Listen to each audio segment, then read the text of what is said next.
നമസ്കാരം. ഇന്നിവിടെ ചെയ്യുന്നത് വളരെ ഈസി ആയിട്ടുള്ള ഒരു ബംഗാളി സ്വീറ്റിൻ്റെ റെസിപ്പിയാണ്. ഈ സ്വീറ്റിൻ്റെ പേര് കച്ച ഗൊല്ല എന്നാണ്. ഏകദേശം രസഗുളയൊക്കെ ഉണ്ടാക്കുന്ന ഒരു രീതിയിലാണ് ഇത് ഉണ്ടാക്കിയെടുക്കുന്നത്. അതിനും വളരെ ഈസി ആയിട്ടാണ് ഇത് ചെയ്യുന്നത്. ഇനി ഇത് എങ്ങനെയാണ് ഉണ്ടാക്കേണ്ടതെന്ന് നോക്കാം. അതിനു വേണ്ടിയിട്ട് 1 ലിറ്റർ പാലാണ് എടുത്തിരിക്കുന്നത്. ഈ പാല് കുറച്ച് നാരങ്ങാനീരൊഴിച്ചൊന്ന് പിരിച്ചെടുക്കണം. നാരങ്ങാനീരില്ലാത്തവർക്ക് ഇതിന് പകരമായിട്ട് 1 സ്പൂൺ വിനാഗിരി ഉപയോഗിക്കാം. അതുപോലെ പാല് പിരിച്ചെടുക്കുന്ന ഈ പ്രൊഡക്റ്റിന് പറയുന്നത് മിൽക്ക് ഖോവ എന്നാണ്. ഇവിടെ മിൽക്ക് ഖോവ റെഡിയായി വന്നിട്ടുണ്ട്. ഇതിന് ഈ വെള്ളത്തിൽ നിന്നൊന്ന് അരിച്ചു മാറ്റണം. അതിനു വേണ്ടിയിട്ട് നല്ലൊരു വൃത്തിയുള്ള തുണിയെടുക്കാം. അതിലേക്ക് ഈ പാല് ഒഴിച്ചു കൊടുക്കാം. അരിച്ചെടുത്തതിന് ശേഷം ഇതിലെ വെള്ളമൊക്കെ നന്നായിട്ടൊന്ന് പ്രസ് ചെയ്ത് കളയണം. എത്ര നന്നായിട്ട് വെള്ളം കളഞ്ഞെടുക്കുന്നു അത്രയും പെർഫെക്റ്റായിട്ട് നമുക്ക് കച്ച ഗോള ഉണ്ടാക്കിയെടുക്കാം. വെള്ളം ശരിക്ക് കളഞ്ഞെടുത്തില്ലെങ്കിൽ ഇതിന് ആ ശരിയായ ടേസ്റ്റും ആ ബേക്കറിയിൽ നിന്നൊക്കെ മേടിക്കുന്ന അതേ ഒരു രീതിയിലും കിട്ടാൻ ബുദ്ധിമുട്ടായിരിക്കും.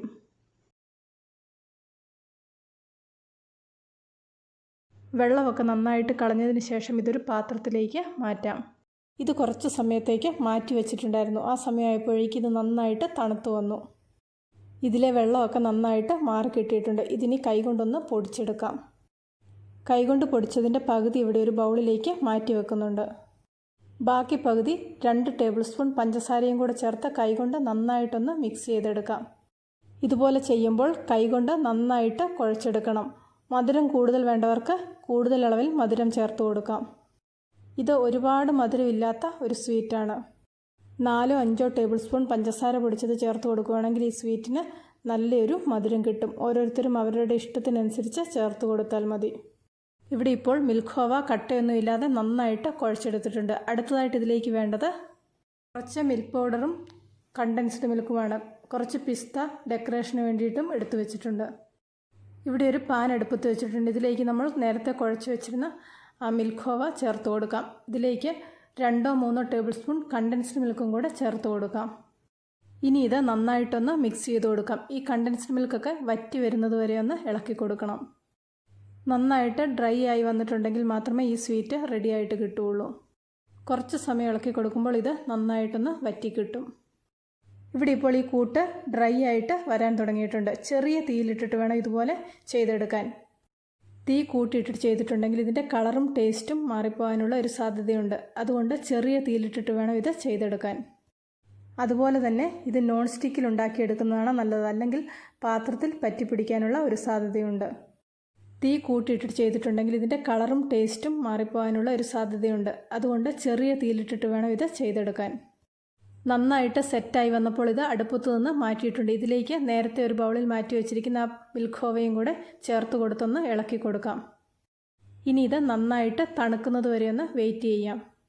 ഈ കൂട്ട് കുറച്ച് ലൂസായിട്ട് തോന്നിയത് കൊണ്ടാണ് മിൽക്ക് പൗഡർ ചേർത്ത് കൊടുക്കുന്നത്. ഇത് കറക്റ്റായിട്ട് തോന്നുവാണെങ്കിൽ മിൽക്ക് പൗഡറിൻ്റെ ആവശ്യമില്ല. തണുത്ത് കഴിയുമ്പോൾ ഇത് ഓരോരോ ചെറിയ ബോളായിട്ട് ഉണ്ടാക്കിയെടുക്കാം. ഇതുപോലെ ഷേപ്പ് ചെയ്തെടുക്കുമ്പോൾ ഇത് ഷേപ്പ് ചെയ്തെടുക്കാൻ ബുദ്ധിമുട്ടാണെങ്കിൽ ഇതിലേക്ക് കുറച്ച് മിൽക്ക് പൗഡറും കൂടെ ചേർത്ത് കൊടുത്തൊന്ന് മിക്സ് ചെയ്യാം. മധുരം കൂടുതൽ വേണ്ടവർക്ക് ഇതിലേക്ക് കുറച്ച് പഞ്ചസാര പൊടിച്ചതും കൂടെ ചേർത്ത് കൊടുക്കാം. കൂട്ടുകളൊക്കെ ഇവിടെ നന്നായിട്ടൊന്ന് കുഴച്ച് റെഡിയാക്കി എടുത്തിട്ടുണ്ട്. ഇനി ഇത് ചെറിയ ബോളുകളാക്കി എടുക്കാം. നമുക്കിഷ്ടമുള്ള വലിപ്പത്തിൽ ഇത് ചെയ്തെടുക്കാം. ഈ ഒരു വലിപ്പത്തിൽ ചെയ്തെടുക്കുന്നതാണ് നല്ലത്. ഇവിടെ ഇപ്പോൾ കച്ചഗോളയെല്ലാം റെഡിയാക്കി വെച്ചിട്ടുണ്ട്. അടുത്തതായിട്ട് ചെയ്യേണ്ടത് ഇവിടെ റെഡിയാക്കി വെച്ചിരിക്കുന്ന ബോളുകളെല്ലാം മിൽക്ക് പൗഡറിലിട്ടൊന്ന് റോൾ ചെയ്തെടുക്കണം. റോൾ ചെയ്തതിന് ശേഷം നിങ്ങളുടെ ഇഷ്ടത്തിനനുസരിച്ച് ഇത് ഡെക്കറേറ്റ് ചെയ്തെടുക്കാം. പിസ്തായോ ബദാമോ ഒക്കെ ഉപയോഗിച്ച് നമുക്കിത് ഡെക്കറേറ്റ് ചെയ്യാം. വളരെ ടേസ്റ്റി ആയിട്ടുള്ള ഒരു സ്വീറ്റ് റെസിപ്പിയാണിത്. എല്ലാവരും ഒരു പ്രാവശ്യം ഇതുപോലെ ചെയ്തു നോക്കുക. തീർച്ചയായിട്ടും നിങ്ങൾക്കിതിൻ്റെ ടേസ്റ്റ് ഇഷ്ടപ്പെടും.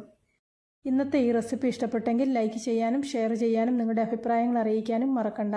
ചാനൽ ഇതുവരെ സബ്സ്ക്രൈബ് ചെയ്തിട്ടില്ലെങ്കിൽ സബ്സ്ക്രൈബ് ചെയ്ത് റൈറ്റ് സൈഡിലെ ബെല്ലൈക്കണും കൂടി ഒന്ന് ക്ലിക്ക് ചെയ്യുവാണെങ്കിൽ ഞാനിടുന്ന എല്ലാ വീഡിയോയുടെയും നോട്ടിഫിക്കേഷൻ നിങ്ങൾക്ക് അപ്പോൾ കിട്ടുന്നതായിരിക്കും. പുതിയൊരു വീഡിയോയുമായിട്ട് വീണ്ടും കാണാം.